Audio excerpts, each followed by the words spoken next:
Rachel Reeves has just released the budget, and I've had a chance as a business owner to go through the numbers and look at what these figures mean for my business. What I want to do today is share with you how Rachel Reeves' latest budget is going to impact my business, my thoughts on it, and also I then want to touch on a point where, I think people are missing the point of how budgets are formed, how they're thought up, and how they're created. And as a business owner, I think if you can have an understanding of why they're done in such a way, then you're in a better position to be able to predict what's probably going to happen in the future and therefore mitigate the impact it is going to have on your business. Welcome to Cut the BS Business, the business channel that does indeed cut out the BS. We like to get to the actual meat and the bones of what's really going on. So if you're a business owner, interested in business, just want to know more about business in general, then do consider subscribing to this channel. If you haven't and you want to subscribe, make sure to click the bell icon so you won't miss any one of our videos.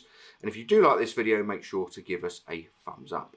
When going through the budget, what I like to do is I like to look at all of the key factors on there, and what I've done is picked out the ones that are going to either impact my business or just generally be an impact on most businesses, and give a bit of advice on what I would suggest you do about them. So the first one is about national minimum wage.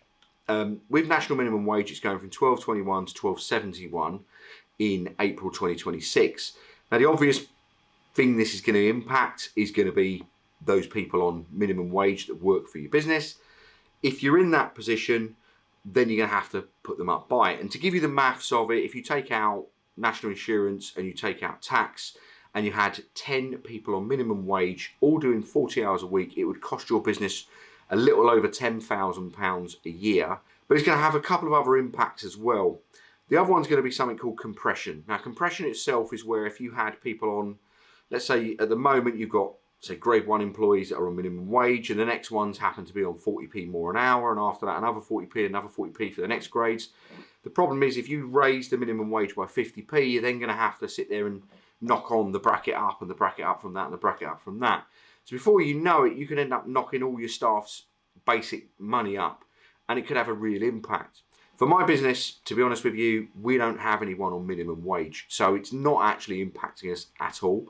Even our administration team, which will be our lowest payers, they're on more than what the minimum wage would be going to of $12.71. There are more than that anyway. So in April, we don't actually have to make any changes. So that's not an impact to us, but I think it will be an impact to a lot of businesses, and it'll have a knock-on effect. And what's inevitably going to happen is those businesses are going to have to increase their prices.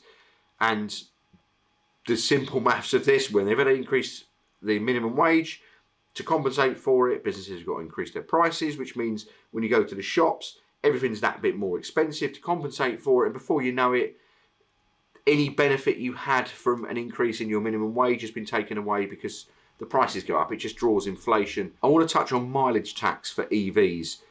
A lot of businesses will have EVs within their fleet, and a lot of the reasons that businesses have gone after EVs, maybe the cynic in me would sit there and say it's probably not because they're massively ethical. They might see it as a benefit, but the root reason is because cost-wise it's cheaper than running a petrol or diesel fleet because of the BIC rate, the benefit in kind tax that you'd end up getting for it. What they're going to do is they're going to introduce a 3p per mile for EVs from 2028 and a 1.5p per mile tax for hybrid vehicles from 2028. So this isn't going to impact businesses in the short term. So if you've got an EV fleet at the moment, you're not going to notice anything. But the way I see this one going is it wouldn't surprise me if by the time it comes to 2028 and they come through the budget, they then release figures going, we had 3p per mile for EVs and 1.5p for hybrids. However, things have changed. Actually, we've reviewed it due to whatever measures. We've got to put it to 6p per mile for EVs and 3p per mile for hybrids. I reckon that's very likely to happen. I'll see whether my prediction will be true, but that's what I think will happen nearer the time. So if you've got a fleet or any EVs within your fleet and they run out before 2028, I think a lot of people will look at the cost benefit ratio to their business and work out whether it might be a better idea to finance vehicles in a different way. All that's going to happen with the EV market is is just going to drive down the prices of EVs, because there will be businesses that will look to not renew, look to offload, look to move back to petrol or diesel vehicles and find an alternative way and that's going to work for their business with their vehicles.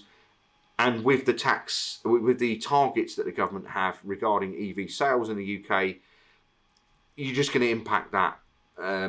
That's going to have a wider knock-on effect. But EVs, for me, are becoming less desirable, and here's the first impact of it. And the government have had to do it because they've lost out loads of money on fuel duty through EVs, but I can see this coming back around and evening out with what petrol vehicles are. And for convenience and cost, businesses will have to review what they've got. So we don't have any EV vehicles, so it's not affecting us, but I can see why it will affect a lot of businesses. So let's talk about dividends. Now, most businesses, certainly the way that I'll pay myself and the way it works in our business is, if you're a director, you would have a minimum wage. This is pretty common in limited companies, where you might take, £12,700 on your basic wage, which would put you below the tax bracket. So that's your tax-free allowance, if you like. So you don't pay any tax on that.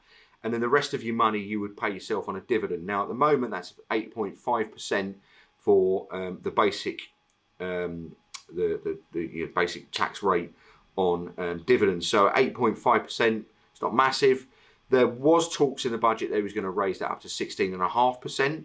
And if you think on PAYE, your basic rate tax on that is 20%, all of a sudden you start delving into the realms of, what's the point of going through the pain of having a business if I'm basically just paying the same taxes as a PAYE person working for somebody else? But instead, all they did was they increased it by 2%.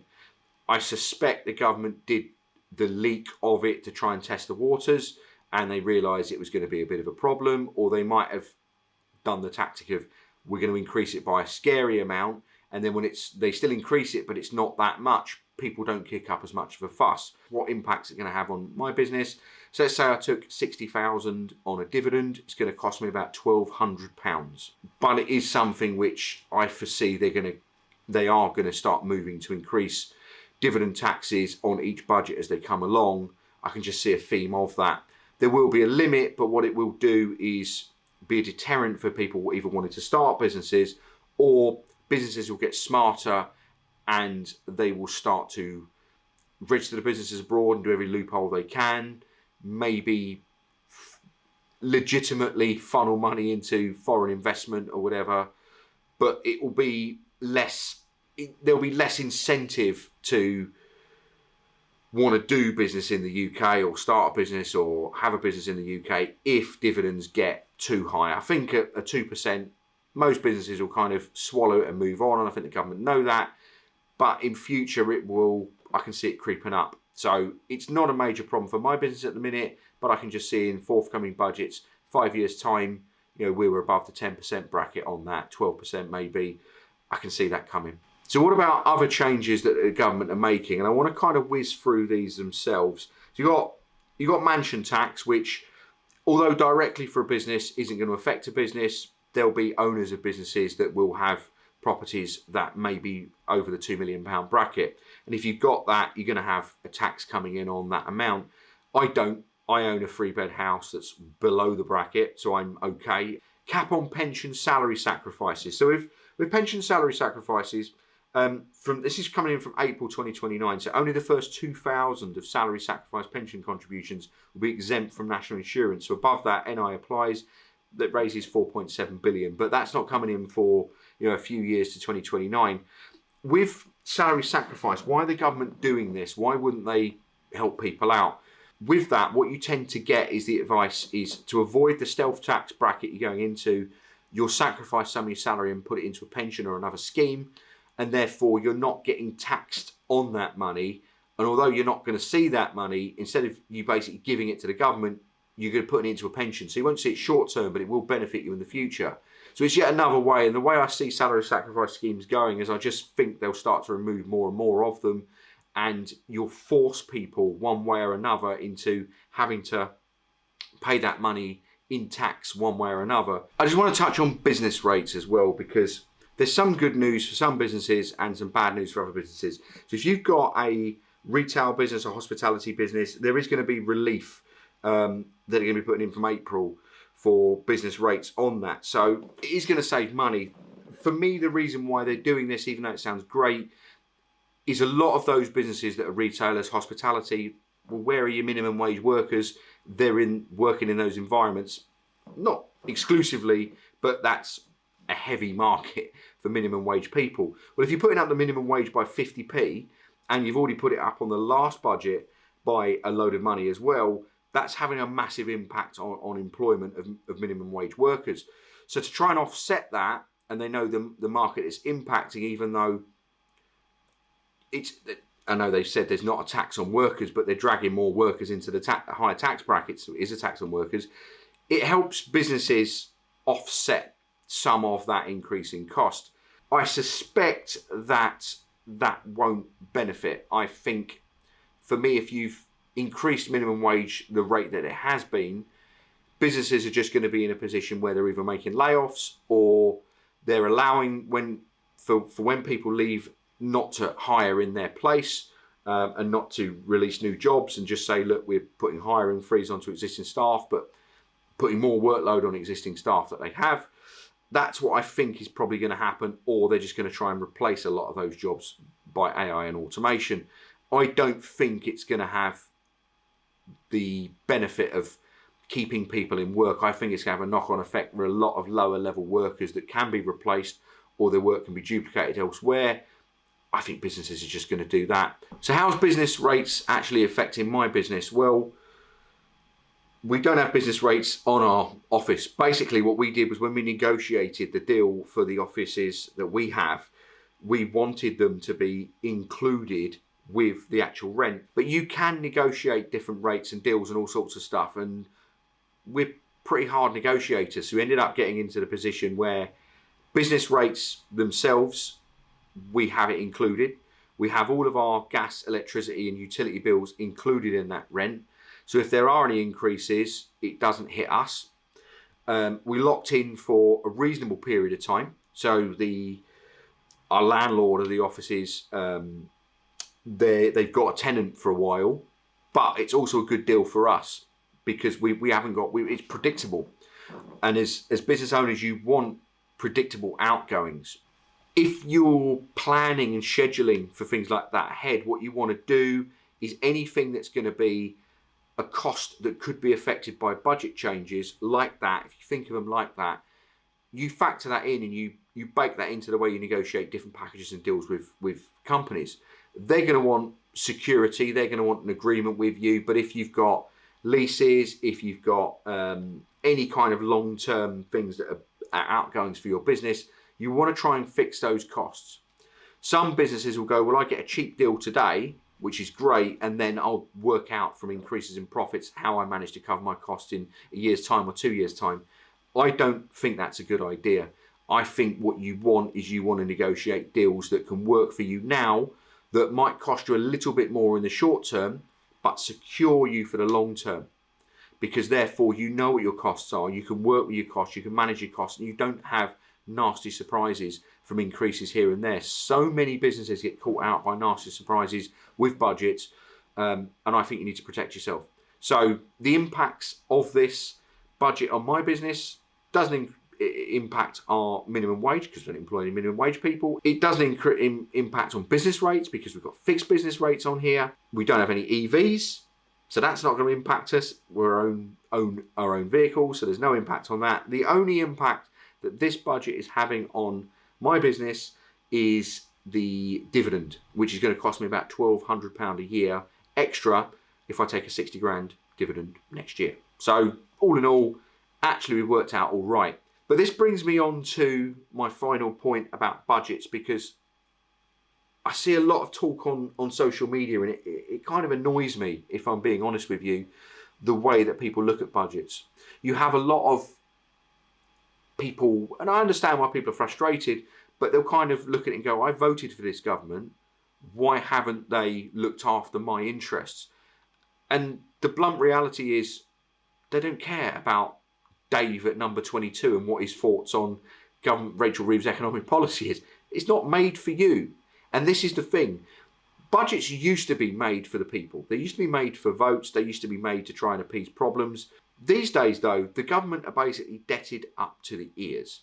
So what happens is you'll see a lot of news articles, if you don't know about gilts, which are basically bonds on government debt, effectively, if you like. So this is, if you've got government debt, what the government owes, all this kind of stuff, the government have to pay interest payments on that. A lot of the taxpayer money that we're paying is basically going on having to pay off government debt, historic government debt. And this goes into ridiculous sums of money. What the government want to do is, if they can, the amount they pay to service their debt, they want to pay as little as possible. So if you can structure your budget in such a way to keep the stock market, the bond market, the gilt market, whatever it is, the market, basically, the financial markets, if you can keep them happy, then the amount you pay on to service your debt as a government becomes less, more manageable, and you have the headroom that they keep talking about. That's what the budgets now are made for. They're not made for you or me. They're not made for businesses. They're not made for the general public. They're made to appease financial markets. And that's how it is. If you look at it like that, and you can see that pattern, rather than you having to react to budgets and the impact of them, even though they're leaked all of the time, you can predict probably what's going to happen. And it's pretty simple. They're just going to, every single time, make 15, 20, 25 incremental changes to different things here and there. And then whenever those numbers are, even if you think they're quite small now and it hasn't got much of a headline impact, they're the ones they're probably going to increase as times go on. And this is only going to get worse. So as businesses, you want to protect yourself by basically making sure that you've got fixed costs that aren't going to be impacted by budget changes. You want to have a business model as much as you can that has a high profit to turnover margin. So if you do take a hit, it's not putting you into loss or break-even territory where it's squeaky bum time. You have headroom. And this unfortunately means that certain businesses don't work. If you're in a business which doesn't work, but you're still making money, but you can see the way things are going, I would probably implore you to sit there and have a look at maybe changing the business model that you have, or maybe using the money you have in your current business to close that business down and go into another business. I've done this before. I've changed business models. I've altered things up. And you can learn, you can get an understanding of it. But if you want to protect yourself and stay in business for the long term, you've got to see the way this is going. So that brings me to the end of this video. If you like this video, do give us a thumbs up. If you haven't subscribed to the channel, do subscribe. Click the bell icon so you won't miss any one of our videos. And if you have any ideas for future videos, do put them in the comments below. I do my best to reply to all comments. Thanks very much.